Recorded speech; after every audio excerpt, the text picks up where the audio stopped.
des troncs communs sciences français, sciences de la vie et de la terre.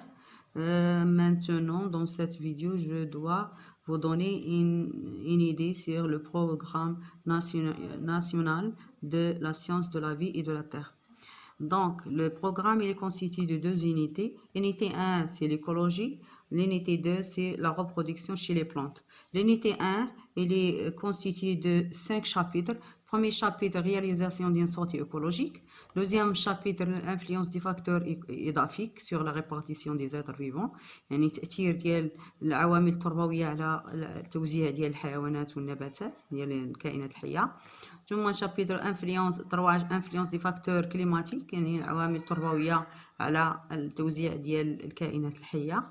ان فلي دو لا ماتيير اي دو لينيرجي دون ليكوسيستيم، تدفق الماده والطاقه في الحامله البيئيه في الحامله البيئيه. ثم سانكيامون لي زيكيليبر ناتورال، توازنات طبيعيه. ولينيتي الثانيه فيها هذا الشيء كله غنديروه في الدوره الاولى. ولينيتي الثانيه فيها لا ريبرودكسيون شي لي بلونت، وفيها بيان سور هاد الوحده الثانيه فيها بزاف ديال لي شابيتر غنشوفوهم. منهم كاينه لا ريبرودكسيون شي لي بلونت ا فلور، ولا ريبرودكسيون شي لي بلونت سون فلور، لا ريبرودكسيون بيان سور سيكسيي، وكاينه لا ريبرودكسيون asexuée et autres chapitres, on va les voir dans la deuxième semestre. On va passer à une autre partie. On va faire une petite définition sur l'écologie. Qu'est-ce que ça veut dire l'écologie? L'écologie est la science de l'environnement qui étudie les interactions entre les êtres vivants et leur milieu de vie. L'écologie est la science de l'environnement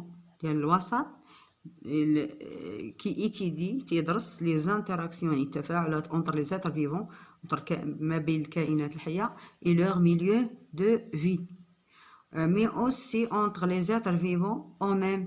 كذلك تيدرس التفاعلات والعلاقات اللي كتوجد بين الكائنات الحية فيما بينها.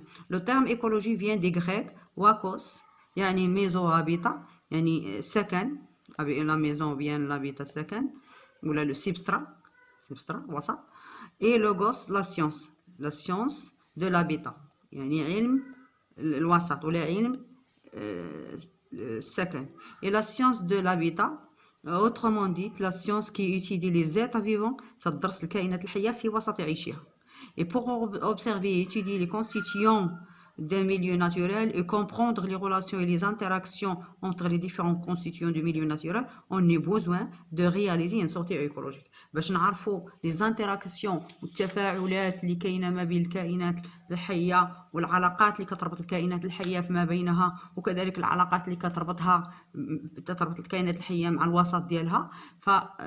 فخصنا إما مع العوامل يعني تتربط الكائنات الحية مع العوامل التربوية والعوامل المناخية، فخص ضروري